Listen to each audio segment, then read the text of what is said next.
बोल सकते हैं।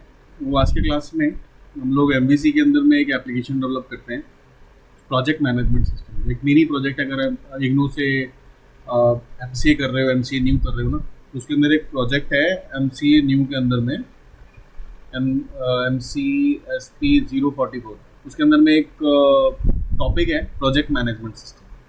ये कैसे आप प्रोजेक्ट को मैनेज करोगे, क्योंकि एक प्रोजेक्ट होता है उसके लिए सुपरवाइज़र भी होता है, राइट। एक प्रोजेक्ट होता है उसके ऊपर में सुपरवाइज़र के साथ साथ उसमें आई नीड दिस ना, उसमें कैंडिडेट्स भी हैं, सुपरविजन के लिए कैंडिडेट्स भी हैं, सुपरवाइज़र भी है, और उसके बाद प्रोजेक्ट के अंदर में एलोकेशंस भी है। तो मैं तुम्हें ना ये प्रोजेक्ट जो आज बनाने सिखा रहा हूँ ना, वो मैं तुम्हें सिखा रहा हूँ एमवीसी के अंदर। एमवीसी के अंदर में बहुत सारे अप्रोचेस होते हैं। उस अप्रोचेस में कुछ अप्रोच ऐसे होते हैं जो कि एंटिटी फ्रेमवर्क के थ्रू होता है, कुछ नॉन एंटिटी फ्रेमवर्क के थ्रू होता है, कोई कोड फर्स्ट के थ्रू होता है, और डेटाबेस फर्स्ट अप्रोच के थ्रू। तो कई सारे अप्रोचेस होते हैं। तो but currently we are just using without entity framework. Entity framework के थ्रू मैं तुम्हें बता रहा हूँ, और ये मैं तुम्हें बहुत जल्दी मतलब एक कम से कम 30 मिनट में एक प्रोजेक्ट डेवलप करना, जो कि सिर्फ एक एंटिटी विदाउट एंटिटी फ्रेमवर्क के थ्रू ही पॉसिबल है इन एमवीसी ओनली, राइट। तो चलो उसको हम लोग करते हैं। तो सबसे पहले हम डेटा स्ट्रक्चर बना लें, बिकॉज डेटा स्ट्रक्चर जो है वो बहुत इंपॉर्टेंट है। आप एसक्यूएल सर्वर ओपन करते हो, इस एसक्यूएल सर्वर में जाके अपना डेटा स्ट्रक्चर आप बना लो, जो कि अपने टेबल्स अपने बनाए हुए हैं। अगर आपने ये टेबल स्ट्रक्चर बना रखा होता तो ये भी बना सिर्फ 2 मिनट का काम था आपके लिए, इसको डेवलप करना। तो यहाँ से आपने क्या किया, यहाँ से इसको कनेक्ट कर लिया। कनेक्ट करने के बाद आप न्यू क्वेरी पे चले जाते हैं।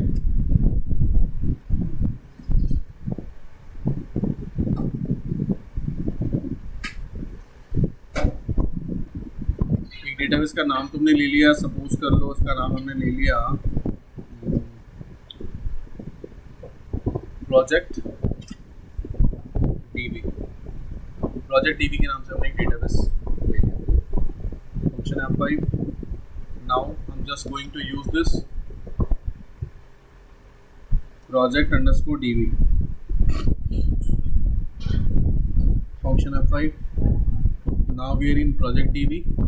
और इसके अंदर मुझे सबसे पहला टेबल क्रिएट करना है। क्रिएट टेबल किसके लिए, कैंडिडेट के लिए, कैंडिडेट मास्टर, जिसमें मैं सारे कैंडिडेट की इंफॉर्मेशन को मैनेज करूंगा। जिसमें मैं सबसे पहला उसका मैं ले लेता हूँ एनरोलमेंट नंबर, ठीक है। मैं EN ले लेता हूँ, EN number, that is enrolment number. पूरा ही ले लो, क्योंकि फिर आपको ना बाद में इजी रहेगा। क्योंकि जब आप पूरा ले लेते हो ना इस तरह से, तो जब इसका आप यूज़ करोगे ना, बनाओगे, तो मतलब इसका जब आप मॉडल क्रिएट करोगे, तो मॉडल में जो ये नाम आप ले रहे हो वो एज इट इज़ आपको नाम ऑब्जेक्ट की तरह मिल जाएगा। फिर आप उसको डायरेक्टली यूज़ कर सकते हो उस पर। उसके लिए आपको डिस्प्ले मॉडल नोटेशन लेने की ज़रूरत नहीं पड़ेगी। तो हमने ले लिया एनरोलमेंट नंबर, जो कि पूरा ये मुझे चाहिए। एंड इसके लिए आपने ले लिया यहाँ पे varchar, ठीक है। डेटा टाइप्स आपने ले लिया varchar, एंड साइज में इसका ले लेता हूँ 20 ले लेते हैं, ठीक है। एनरोलमेंट नंबर 10 का होता है, कभी कभी क्या होता है 12 भी हो जाते हैं, ठीक है। कहीं 15 भी आते हैं, और आगे बढ़ भी सकते हैं। एनरोलमेंट नंबर हो सकता है डिजिट इसका बढ़ते चले जाए। तो फिर इसके लिए हम लोगों ने मैक्सिमम 20 ले लिया। और चूंकि ये मेरा यूनिक होगा प्रॉपर, जो कि एक प्राइमरी की तरह मेंटेन करेगा, तो इसलिए हम लोग उसको प्राइमरी की ले लेते हैं। दूसरा कॉलम लेते हैं मोबाइल नंबर, मोबाइल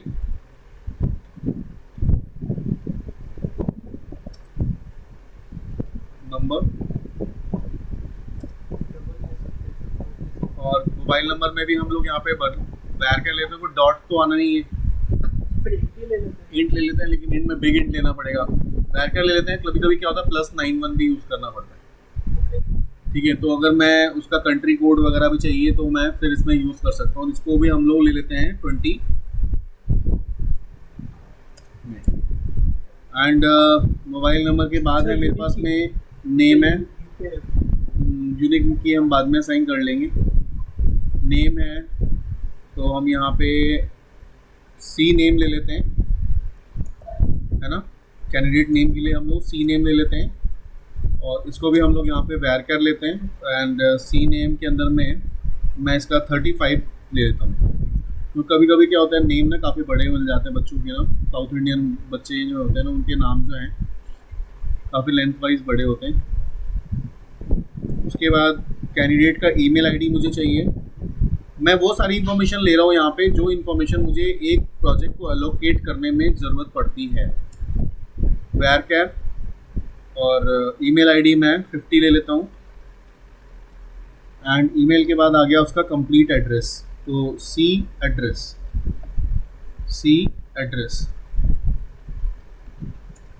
में भी हम लेते हैं nvarchar and size में इसका ले लेता हूँ 50। तो वो ऑटोमेटिकली 100 ले लेगा क्योंकि हमने एन वेयर कैर लिया हुआ है ना। और उसके बाद है आपका स्टडी सेंटर, ठीक है। तो सबसे पहले लेते हैं रीजनल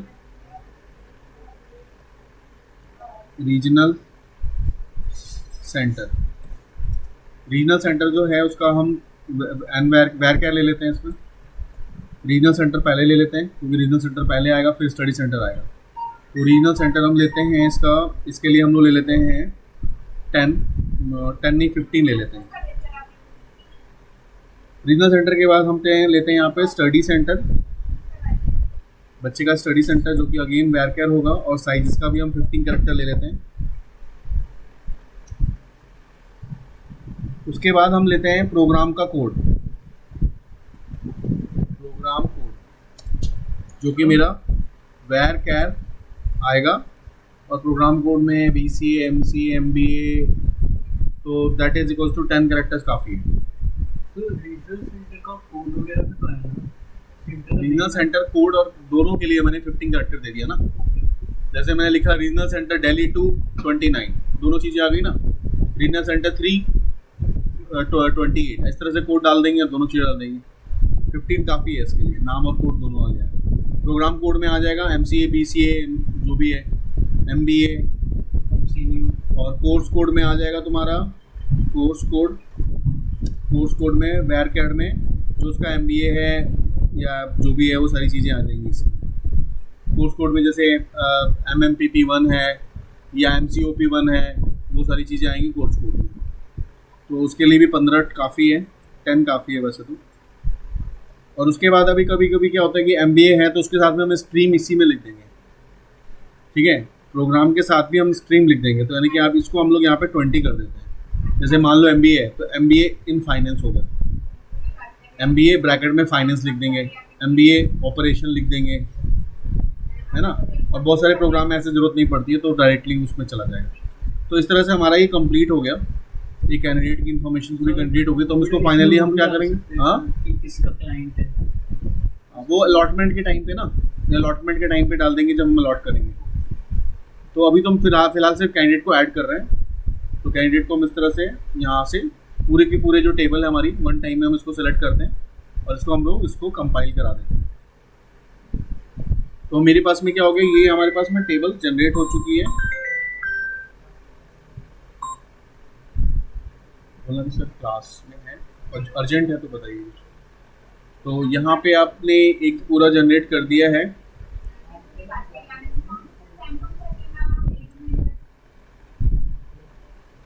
इसको आप चाहो तो सेव कर सकते हो डेस्कटॉप पे। इसको हम लोग प्रोजेक्ट MGT प्रोजेक्ट मैनेजमेंट के नाम से मैं एसक्यूएल की फाइल मैंने सेव कर दी है। एक तुम्हारा बन गया। उसके बाद है project supervisor master.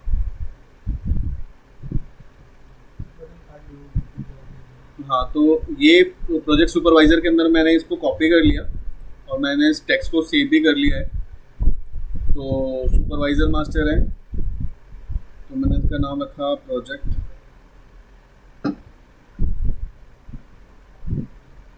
Supervisor.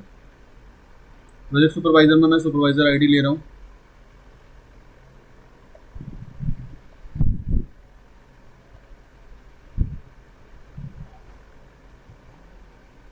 Supervisor ID में हम लोग इंट ले लेते हैं और चाहो तो इसको आइडेंटिटी ले सकते हो सुपरवाइजर आईडी को ना।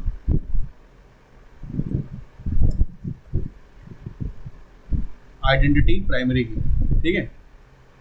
एंड सुपरवाइजर के नेम भी चाहिए आपको। सर आइडेंटिटी के लिए वो ब्रैकेट्स में ऑटो इंक्रीमेंट वाला नहीं लगाना? नहीं, मैंने फिर वो नोटेशन नहीं लगाया कि कितने से स्टार्ट होगा कितने में बंद होगा, वो मैंने लगाया। मैं सिंपली 1 2 3 चलेगा, चलने दो। अगर आप चाहते हो उसमें उसकी आइडेंटिटी के अंदर में यहाँ पे पैरामीटर डालना तो आप डाल सकते हो।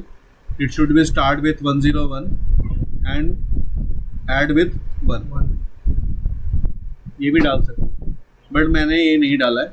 आप चाह रहे हो नॉर्मली 1 से स्टार्ट होगा, आपने कुछ नहीं डाला है। ठीक है, तो ये हो गया, सुपरवाइजर का नाम आ गया। तो नाम के बाद आपने उसका क्या डालना है, सुपर की क्वालिफिकेशन डालनी है। तो यहाँ पे आपने ऐड कर दिया सुपरवाइजर क्वालिफिकेशन यस।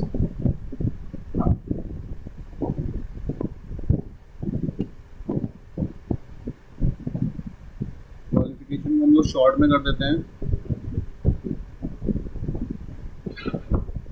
QUF कर देते हैं। ठीक है, तो क्वालिफिकेशन आ जाएगी इसकी, और उसको हम लोग यहाँ पे वैर क्या ले लेते हैं क्वालिफिकेशन को।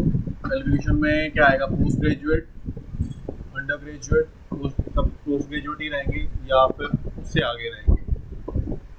तो पोस्ट ग्रेजुएट मतलब हो गया 30 कैरेक्टर्स। उसके बाद क्वालिफिकेशन आ गई सुपरवाइजर। क्वालिफिकेशन के बाद क्या है, एक्सपीरियंस, EXP। एक्सपीरियंस में हम लोग वैर क्या ले लेते हैं 20। मोबाइल और एड्रेस, तो ये आ गया मोबाइल और ये आ गया उनका एड्रेस।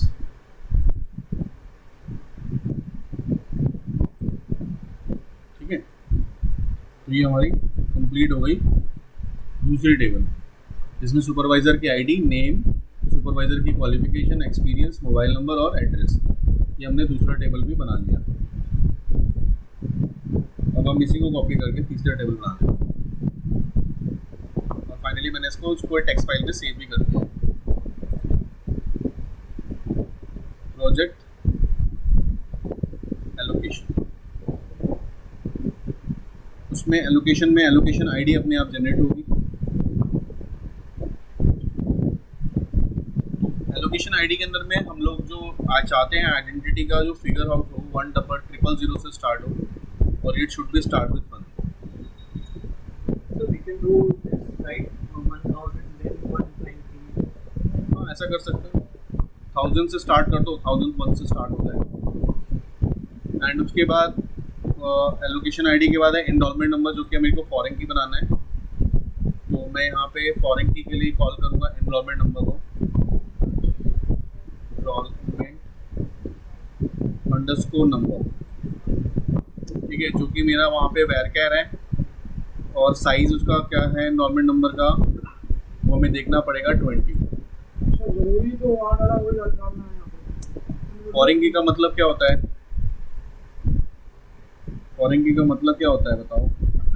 प्राइमरी की ऑफ अ टेबल, सेम की अनदर टेबल। सेम की जहाँ पे आता है तो सेम मतलब सेम होना चाहिए, सब कुछ सेम होना चाहिए, सब कुछ मतलब एक स्पेलिंग भी अगर तुम्हारी मिसमैच हुई वो नहीं लेगा। अगर तुमने यहाँ 20 लिया है तो वहाँ तुमने 19 ले लिया, वहाँ 20 लिया है 19 ले लिया, वो नहीं लेगा। सेम का मतलब तो वही होता है ना, नहीं तो फिर तो वो अलग हो गया। तो फॉरेन की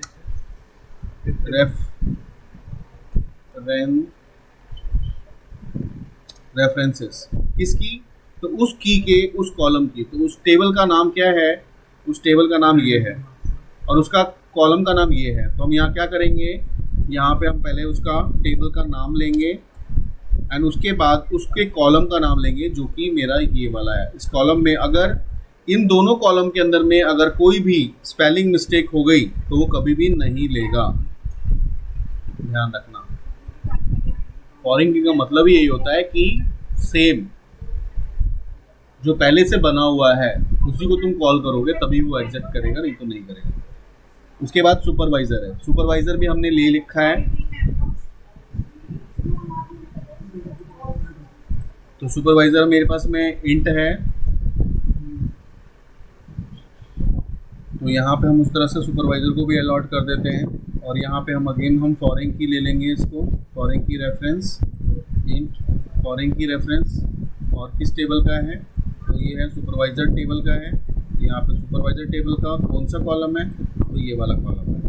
तो हम लोग ब्रैकेट के अंदर में उस कॉलम को डाल देते हैं।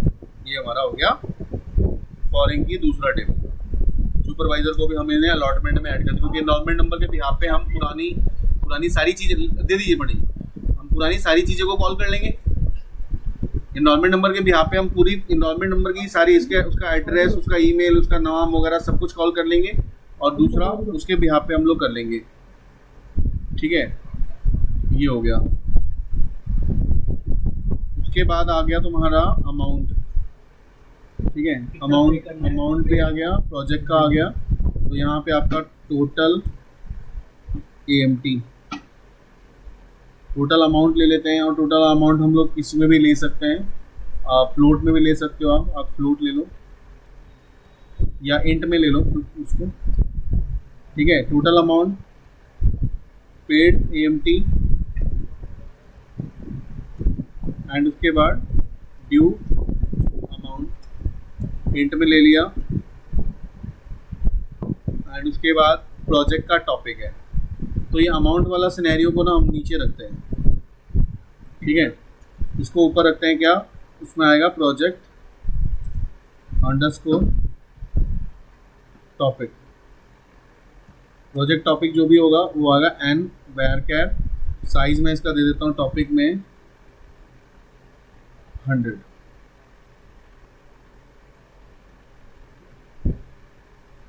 प्रोजेक्ट का टॉपिक हो गया। फिर हो गया तुम्हारा date of submission, date of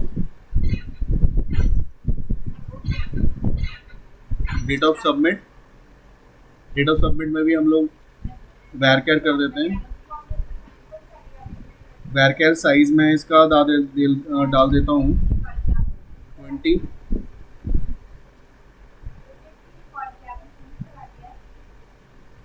mode of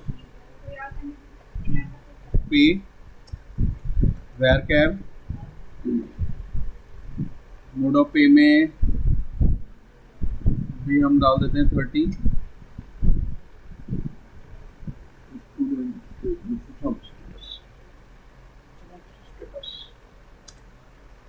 Synopsis का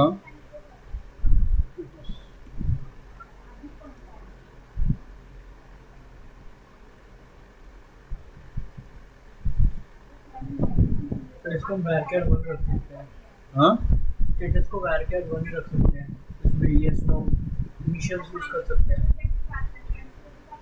हाँ ले सकते हैं, इनिशियल्स के थ्रू भी हो सकता है, बट स्टेटस में हम लोग अभी यहाँ पे टाइप करने का ले लेंगे, और वहाँ पे ड्रॉप डाउन में जो वो सिलेक्ट करेगा, जैसे अप्रूव्ड या not approved, something like this, 20 character. ठीक है, और उसके बाद आ गया प्रोजेक्ट स्टेटस,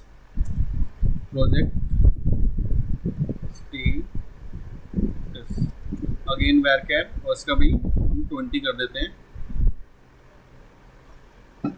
और हम इसमें एक चीज़ और ऐड कर सकते हैं कि इसका जो बेसिकली जो ये प्रोजेक्ट है वो किस मीडिया के थ्रू हमारे पास आया। ठीक है, तो हम इसको यहाँ पे क्या बोल सकते हैं, प्रोजेक्ट सोर्सेस। ठीक है, किसके थ्रू है, मतलब किसी ने यूट्यूब के थ्रू भेजा। सोर्स मतलब कि मैं भी हो सकता हूँ, मैडम भी हो सकती हैं, तुम भी हो सकते हो, द काइंड ऑफ सोर्स। तो सोर्स में हम 20 काफ़ी है हमारे लिए। फाइनली हमने क्लोज करके फाइनली हमने इसको हटा दिया। तो ये मेरे पास में कंप्लीट बन गया इसका, राइट। तो इसको भी हम लोग क्या करें, कंपाइल करा दें। तो मेन देखो यही टाइम लगना आपका है, बाकी आपका टाइम नहीं लगना है। ये आपने 3 टेबल बना लिए, और टेबल को मैंने क्या किया, उसकी स्क्रिप्ट को भी मैंने डेटाबेस को सेव कर दिया। ये स्क्रिप्ट का नाम है, यानी कि कहीं भी अगर मैं जाऊँ तो स्क्रिप्ट को ओपन करूँगा तो मेरे को इंटायर टेबल मिल जाएगा। अब मैं इसके स्क्रिप्ट के भी यहाँ पे एमवीसी के अंदर में एक प्रोजेक्ट बनाने जा रहा हूँ। अब तुम यहाँ देखना कि कितना टाइम तुम्हें लगता है करने में। मैं यहाँ से मैंने ASP.NET फ्रेमवर्क सेलेक्ट किया, नेक्स्ट पे मैंने क्लिक किया, मैंने एक एप्लीकेशन का नाम डाला project management. Project management as a project, और यहाँ पे मैं MVC सेलेक्ट कर रहा हूँ। मैंने क्रिएट पे क्लिक कर दिया।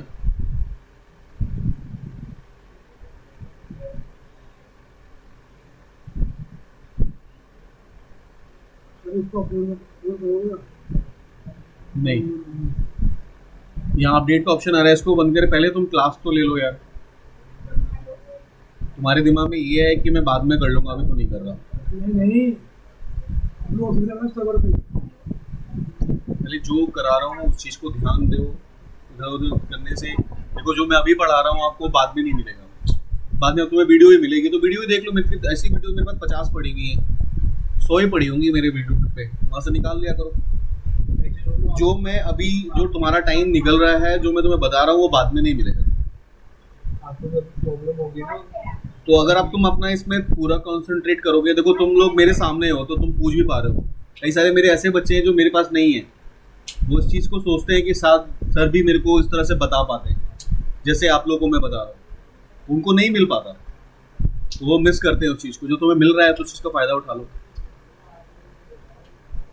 तो ये देखो तुम्हारे पास आ गया। अभी तुम्हारे पास में जो चीज़ें दिख रही हैं वो 3 टायर आर्किटेक्चर दिख रही है।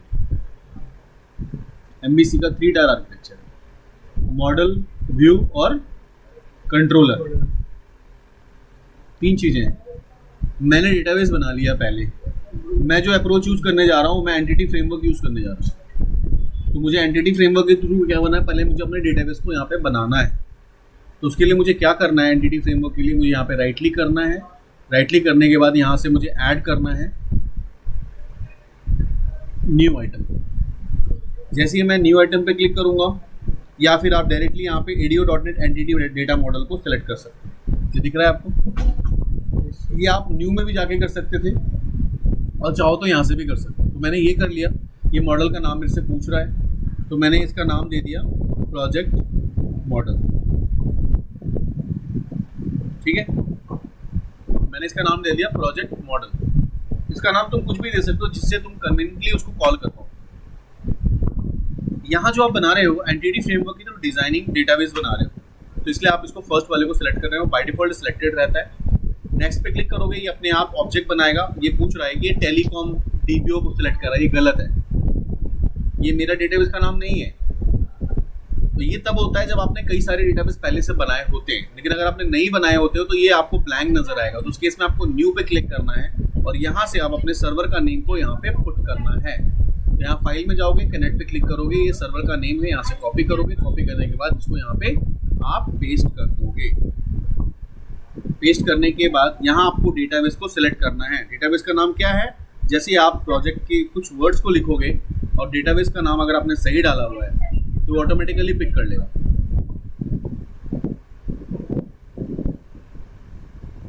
प्रोजेक्ट टीवी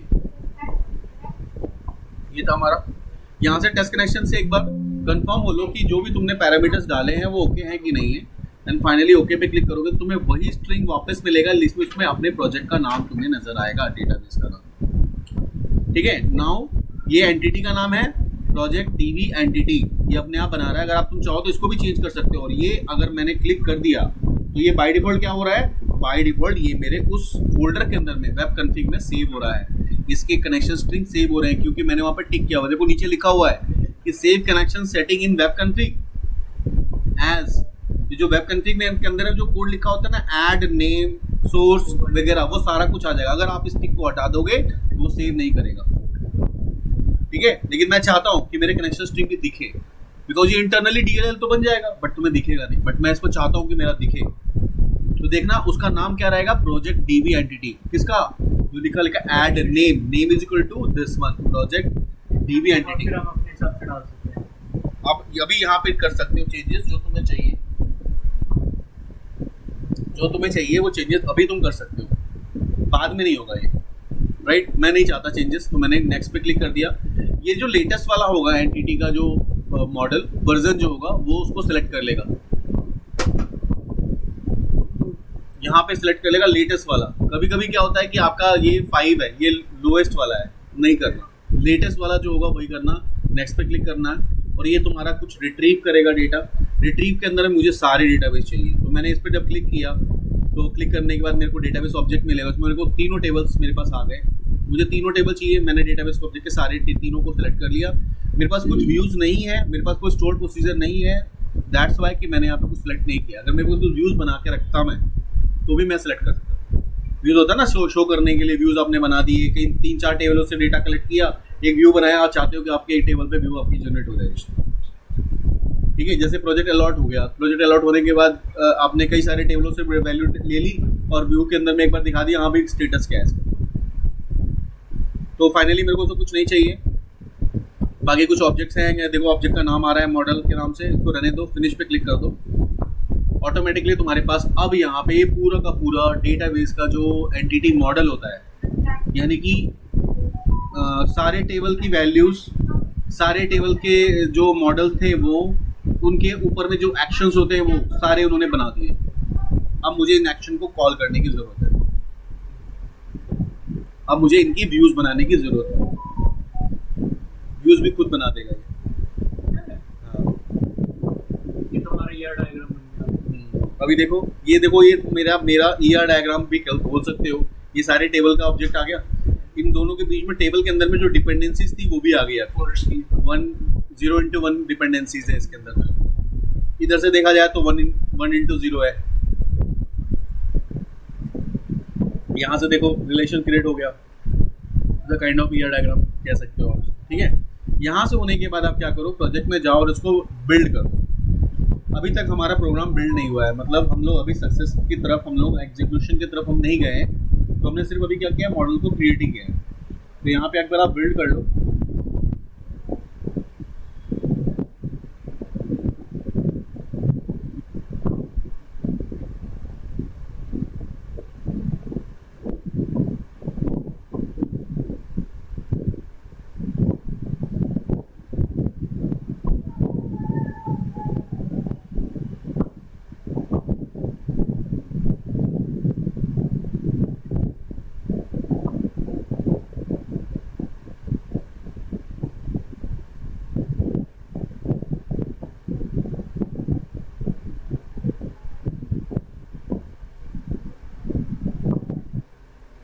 ठीक है, ये आपका हो गया।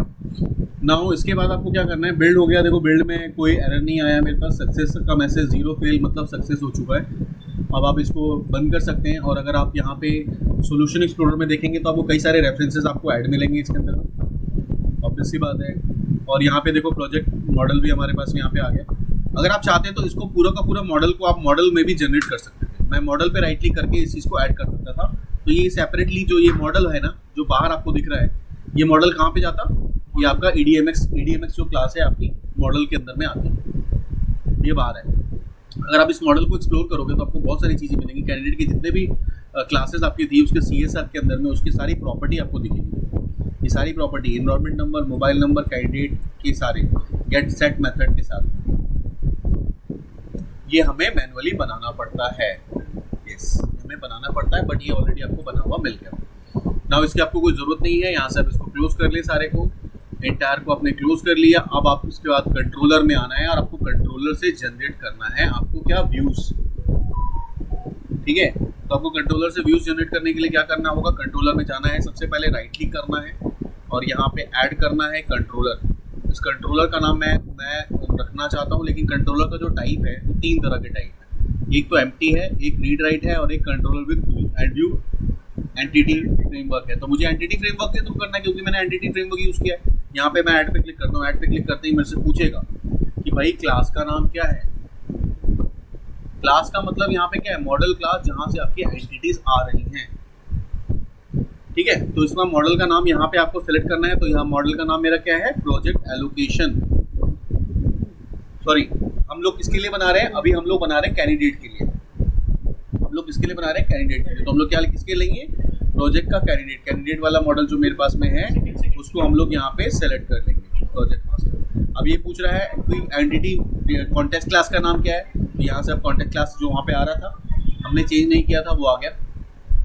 ठीक है, नीचे में अगर मैं आपको बताऊंगा बाद में कि इसको हम लोग चेंज करेंगे। अभी जो इसका लेआउट आ रहा है वो बाय डिफॉल्ट लेआउट आ रहा है जो उन्होंने बना के दिया हुआ है।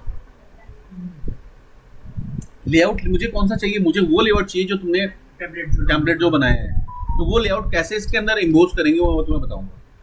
अभी फिलहाल क्या है उसी का लेआउट हम यूज कर रहे हैं, लेआउट ऑलरेडी इसके अंदर में बना हुआ है, मैं उसी को कॉल करने जा रहा हूँ।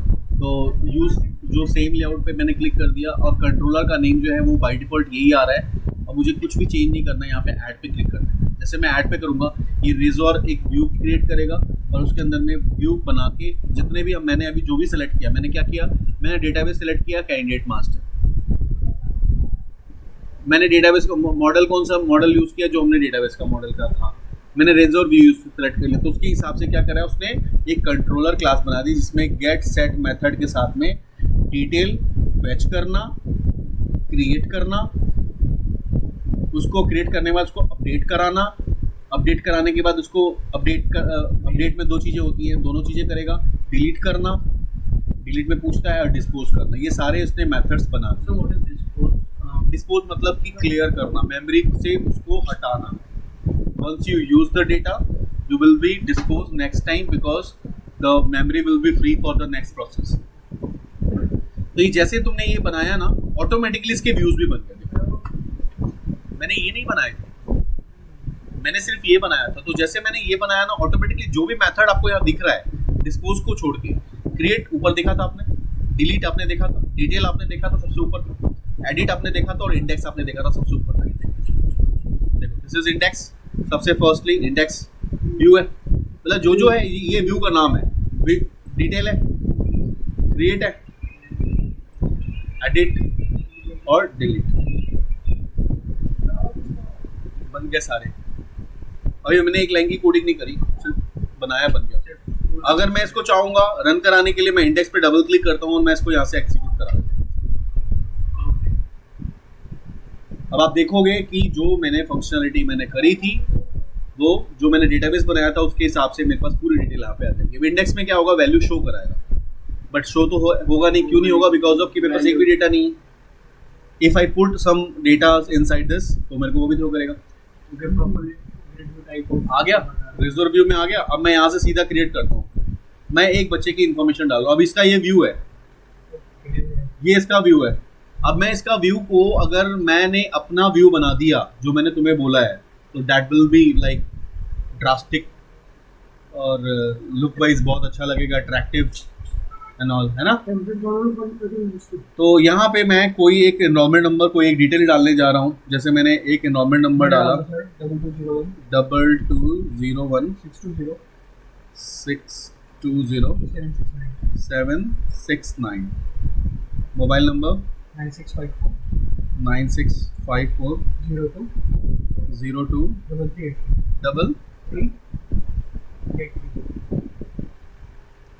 कैंडिडेट का नाम है। अब देखो इसमें अंदर जो चेंजेस करने थे वो भी हम कर सकते हैं, मैं आपको बता देता हूँ कैसे होंगे। कैंडिडेट का नेम है मधुर, कैंडिडेट की ईमेल आईडी है madhur@gmail.com, मधुर का एड्रेस है इंदिरापुरम, नोएडा। उसका रीजनल सेंटर है RC2 इंद्रप्रस्थ।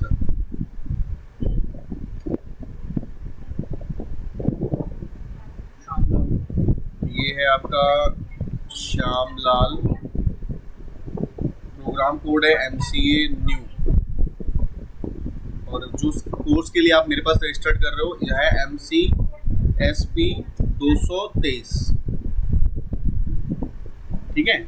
और जैसे आपने यहाँ पे क्रिएट पे क्लिक किया, ये बटन हम बना सकते हैं ड्रास्टिकली ऑटोमेटिकली। अब यहाँ पे देखो क्या प्रॉब्लम आ रही है, यहाँ पे वैलिडेशन आ रही है क्योंकि हमने वहाँ पे प्राइमरी की validation fail for more than one entities, कई सारी एंटिटीज फायर हो रही है। एनरोलमेंट नंबर हमने डाला था जो, एक बार हम डेटाबेस का ऑब्जेक्ट चेक कर ले।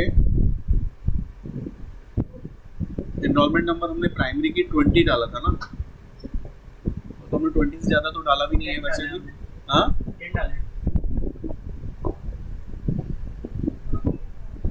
1 2 3 4 5 6 7 8 9 एंटिटीज हमारे पास हैं यहाँ पे। और यहाँ पे मेरे पास कितनी एंटिटी है, 1 2 3 4 5 6 7 8 9। एनरोलमेंट नंबर प्राइमरी की है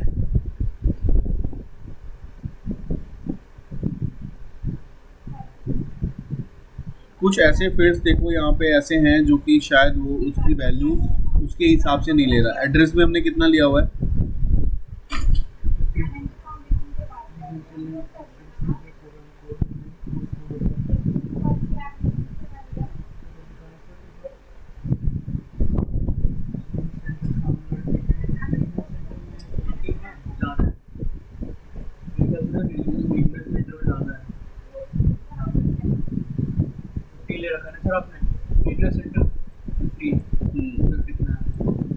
रीजनल सेंटर हमारा ये ज़्यादा हो गया।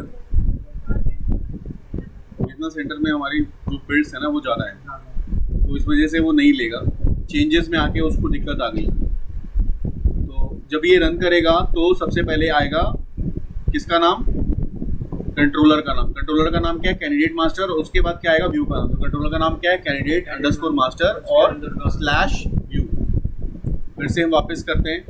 तो इस तरह के आप वैलिडेशन चाहो तो लगा सकते हो।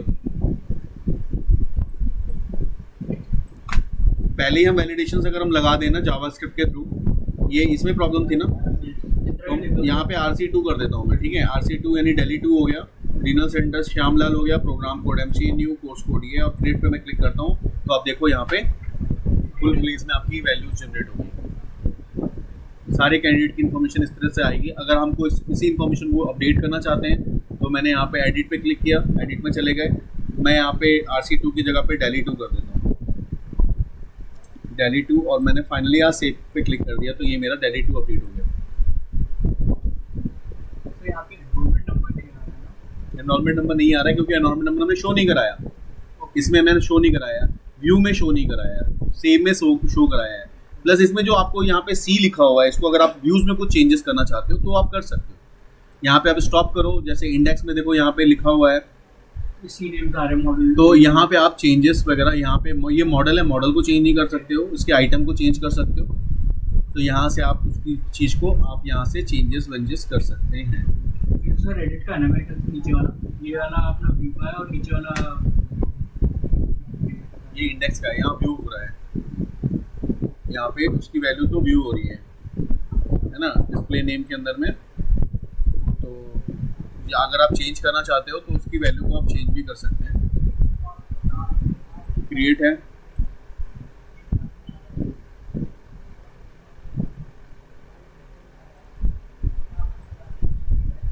तो अगर आपको चेंज करना है इसके अंदर में तो आपको जाना पड़ेगा यहाँ से इस मॉडल के अंदर में, कैंडिडेट के अंदर में, ठीक है। और जो भी तुमने यहाँ पे नाम लिया हुआ है उसको नाम को यहाँ पे चेंज करना पड़ेगा। यहाँ C को पूरा नाम लिखना पड़ेगा, या फिर तुम चाहते हो कि वो नाम ना आए, मतलब कैंडिडेट का पूरा नाम आए, तो यहाँ पे क्या करोगे आप, एक नोटिफिकेशन आप ऐड करोगे, डिस्प्ले नेम, डिस्प्ले नेम। तो नाम कैसा होना चाहिए, तो डबल कोट्स में कैंडिडेट नेम। वो दिखेगा तो कुछ और है, ऑब्जेक्ट तुम्हारा यही C नेम, लेकिन वहाँ जो शो होगा वो क्या आएगा, कैंडिडेट नेम है।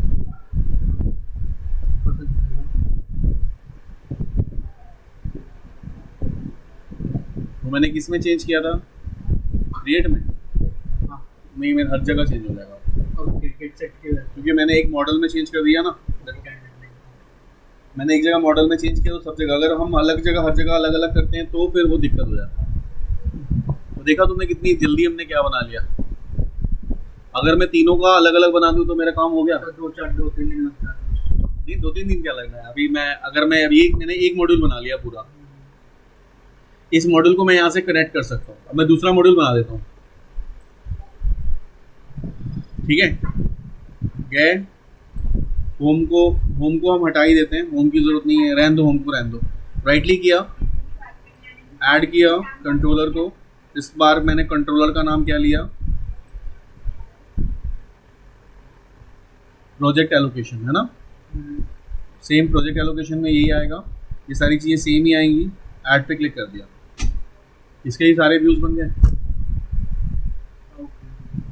अब एक और तीसरा भी ले लेते हैं, राइट क्लिक किया, ऐड कंट्रोलर। कौन सा बचा हुआ था, प्रोजेक्ट एलोकेशन ना। नहीं सुपरवाइजर एलोकेशन कब बनाया आपने? पहले आपने सुपरवाइजर मांगा, अभी सुपरवाइजर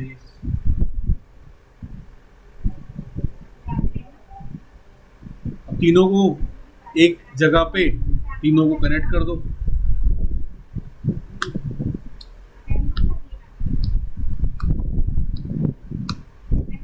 हो गया। अब क्या करना है, व्यू में जाओ। अब देखो तीनों के व्यूज बन गए। होम पे चले जाते हैं जी, होम पे इंडेक्स में जाते हैं जहाँ पे मेरी सारी इंफॉर्मेशन शो हो रही है। हाँ, और यहाँ पे जो होम पे जो मेरे मेन्यूज हैं ऊपर में, होम, अबाउट, कॉन्टैक्ट, उसी की जगह पे मैं डाल देता हूँ candidate, supervisor and project allocation. फिर वो तीनों मॉड्यूल अलग अलग से कॉल हो जाएंगे। तो उसको कॉल करने के लिए हम क्या करेंगे, ये जो बना हुआ है इसकी डिजाइनिंग यहाँ पे नहीं है, ये कहाँ पे होगी, इसकी डिजाइनिंग मेरी है व्यू के अंदर में, व्यू के अंदर में, शेयर्ड के अंदर में, लेआउट के अंदर, व्यू के अंदर में, शेयर्ड के अंदर में, लेआउट के अंदर। ये है तुम्हारी उसकी डिजाइनिंग एलिमेंट, राइट। अब डिजाइनिंग एलिमेंट के अंदर में देखो होम है, होम के अंदर में यहाँ पे मैं जो नाम रखना चाहता हूँ ये है कंट्रोलर। नाम क्या रखना चाहता हूँ मैं, सबसे पहले कैंडिडेट, है ना, कैंडिडेट, इसका नाम सुपरवाइजर, और ये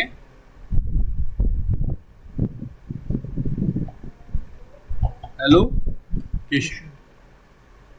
फिर ये व्यू के नाम, इसका नाम भी इंडेक्स, इसका भी नाम इंडेक्स, और इसका भी नाम इंडेक्स। सबसे पहला, सब तीनों में सबसे पहले जो पेज का नाम इंडेक्स ही तो था। और मॉडल का नाम, मॉडल का नाम क्या था, कंट्रोलर का नाम क्या था, प्रोजेक्ट एलोकेशन, प्रोजेक्ट एलोकेशन में कैंडिडेट मास्टर, प्रोजेक्ट कैंडिडेट का project allocation and project supervisor, candidate underscore master, और इसका नाम क्या था, supervisor master, project supervisor.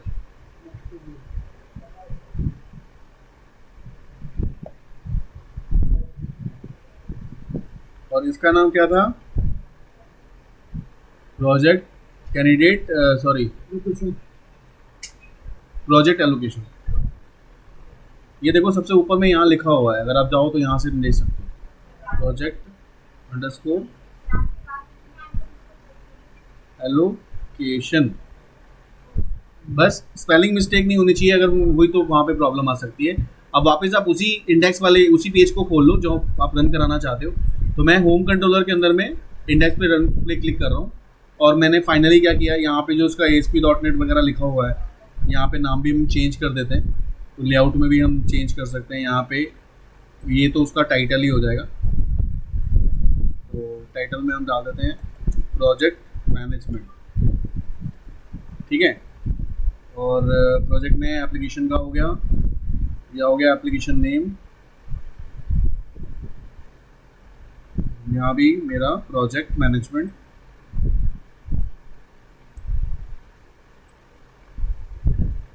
Index वाले पेज पे क्लिक किया और उसको रन करा दिया। अब ये तीनों जो पेजेस अलग अलग मॉड्यूल थे वो एक जगह पे क्या हो गया, लिंक हो जाएंगे। अब उस पर आप क्लिक करोगे तो उस पर चलेगा, देखो आ गया project management, candidate, supervisor, allocation.